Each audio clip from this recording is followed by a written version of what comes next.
Bonjour à toi. Bonjour. Moi, je m'appelle Gaël Poupard, je suis intégrateur, Ouais. donc développeur front-end. Donc, je suis orateur aujourd'hui au WordPress Tech parce que j'ai bossé pas mal d'années sur WordPress. Voilà, j'ai 26 ans, j'ai passé 5 ans à faire du développement WordPress à peu près. Ouais, c'est quand même pas mal. Voilà, Il y a de l'expérience derrière. C'est ça. Alors, pourquoi cette conférence d'aujourd'hui? Tu vas parler notamment des thèmes enfants. C'est exactement ça. En fait, la problématique des thèmes enfants, c'est une fonctionnalité de WordPress qui est très connue, que tout le monde considère comme une bonne pratique, mais qui est rarement appliquée correctement. Notamment parce que la documentation de WordPress elle-même n'est pas très précise sur le sujet. Il mentionne quelques avantages d'utiliser ce mécanisme, mais ils ne vont pas très loin. Et donc très souvent, c'est utilisé uniquement pour modifier un thème ou faire des interventions assez basiques. Même quand ça devient une habitude de développement, c'est rarement fait jusqu'au bout et rarement fait pour les bonnes raisons. Donc moi, dans mon travail, j'ai été amené régulièrement à devoir maintenir des flottes de sites WordPress. Et j'ai développé pas mal de pratiques justement qui poussaient un petit peu plus et qui étaient énormément basées sur ce mécanisme-là. Donc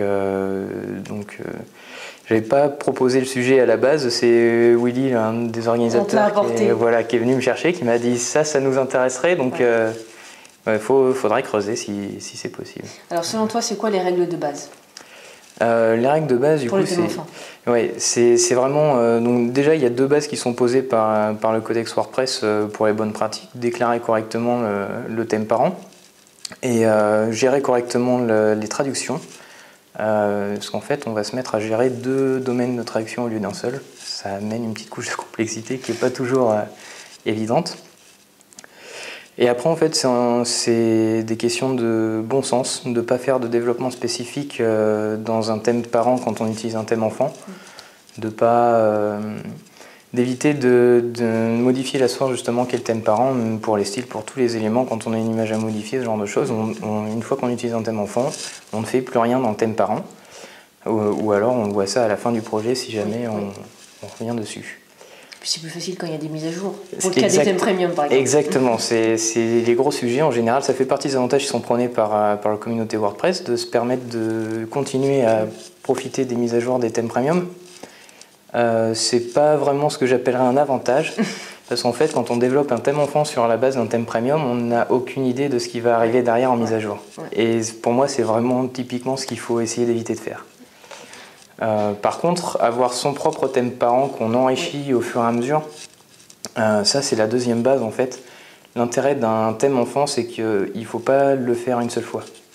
Il faut le faire toujours sur le même thème parent. Et à chaque fois qu'on développe un site, on prend ce thème parent, on s'assure d'avoir la dernière version, mais si on la maintient soi-même, c'est plus facile. Et on va très facilement en fait, pouvoir explorer de nouveaux domaines avec le thème enfant. Si on a des choses vraiment particulières, intéressantes pour d'autres projets, et voire même pour tous les projets qu'on a gérés avec ce thème parent, on peut les réincorporer au thème parent. Et ensuite maintenir et faire évoluer de cette façon-là. C'est l'énorme point fort de ce mécanisme. Et c'est très rarement utilisé parce que souvent les thèmes enfants, c'est des one-shots sur un site pour un thème. Pour essayer parce que le thème de base est trop compliqué ou ce genre de choses. Et donc c'est dommage parce que c'est de l'investissement de travail et de compétences qui est complètement perdu. Donc c'est vraiment le très gros point fort. Alors pourquoi tu as choisi WordPress et pas un autre CMS il y a quelques années? Il y a quelques années, c'est ça. En fait, à la base, c'était une des premières agences dans laquelle j'ai travaillé qui était vraiment... À l'époque, c'était encore un peu la guerre entre WordPress et Joomla, donc ils faisaient les deux. Ils avaient déjà un développeur extrêmement expérimenté sur Joomla et personne sur WordPress. Donc naturellement, je me suis mis dedans. Et puis à force j'ai commencé à creuser, ça m'a beaucoup plu, tout l'univers tout l'écosystème, en fait, l'aspect communautaire, le fait que quasiment tout soit open source. Et puis la documentation, par rapport à la plupart des CMS, la documentation de WordPress est parfaite, quoi. On peut intervenir, on peut contribuer, on peut participer à faire la traduction. C'est vraiment un écosystème entier et une vraie communauté. Donc c'est ce qui a fait que j'ai persisté, que j'ai creusé, que je me suis spécialisé ensuite dans WordPress. Alors si tu avais un point fort et un point faible de WordPress, ce serait quoi? C'est une bonne question. Ça... Bon, le point fort, tu l'as un peu dit. Ouais, pour moi, c'est la communauté, la voilà. contribution, l'open source. C'est vraiment des domaines très particuliers.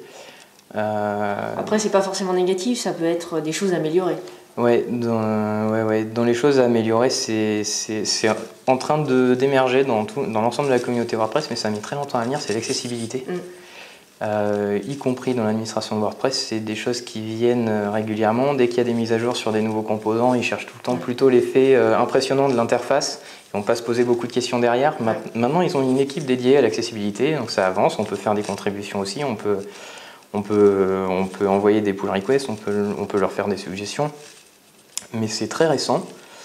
Enfin, ça doit faire 1 ou 2 ans en fait qu'ils ont commencé vraiment à se poser des questions. Et donc ça se répercute sur l'ensemble de la communauté derrière. Les thèmes et les plugins, l'immense majorité sont absolument affreux. Et donc c'est très compliqué d'essayer de faire émerger ce genre de choses. Même sur les thèmes premium, des développeurs sont souvent très très doués, même s'ils font des choses qui sont dédiées au grand public. Si on leur propose, qu'on leur signale un truc, qu'on leur propose même la solution et qu'ils ont juste à copier-coller, ils ne vont pas la prendre. Ils vont pas le faire, ouais. Et ça c'est vraiment... ça touche leur ego, ils ont peut-être pas trop envie. C'est ça, alors qu'on peut leur donner tout cuit en respectant leur convention de codage, en leur disant pas besoin de citer ni rien, ils le prendront pas. Et donc voilà, pour moi ça c'est un gros problème, parce que c'est pareil, après c'est l'inconvénient inhérent à une communauté, il y a toujours des leaders qui se dégagent, des gens qui deviennent respectés, qui sont très en vue.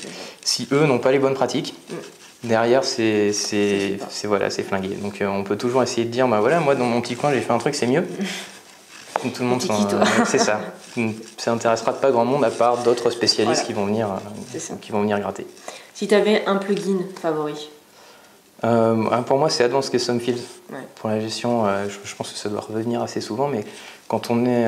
c'est plus mon cas maintenant, je travaille plus en agence, mais quand je travaillais en agence, on avait beaucoup de petits projets qui duraient 2 ou 3 semaines avec des contraintes métiers assez importantes, une gestion de tableaux tarifaires, ce genre de choses. Une petite personnalisation des exactement, qui avant l'arrivée de Custom Fields et surtout de la version 4, c'était très compliqué dans WordPress de gérer ça, c'était tout à fait faisable, mais ça demandait vraiment du développement. Ce plugin-là permet de faire des choses vraiment très bonnes. Elliot Condon, son développeur, lui, quand on lui fait une suggestion sur l'accessibilité, il est preneur et il réclame. Donc pour moi, c'est vraiment le meilleur plugin WordPress qui existe. Ouais. Si tu avais un dernier conseil, un dernier mot à dire à nos auditeurs? Ça serait simple, utiliser des thèmes enfants et penser vraiment à l'accessibilité en développant un thème. Parce que ça reste WordPress, c'est un outil de développement, on peut en faire énormément de choses, mais l'interface finale avec l'utilisateur, c'est toujours nous qui la faisons, et si on la fait pas bien, c'est du mauvais boulot. On a beau se faire plaisir en PHP, ça sert à rien. Où est-ce qu'on peut te retrouver sur Internet? Alors moi, j'ai mon propre petit blog, food.fr. Sinon, c'est pareil, j'ai github.com/food. J'ai un compte Twitter, food_fr. Puis voilà, globalement, après, je traîne beaucoup sur les forums, les communautés, j'échange avec pas mal de monde. Donc voilà, il y a ma trace un petit peu partout sur tous les gens qui sont là. Normalement, je suis dans les radars. Merci pour cet échange. Et puis on se dit à bientôt à nos geeks favoris de WordPress. Ciao, ciao.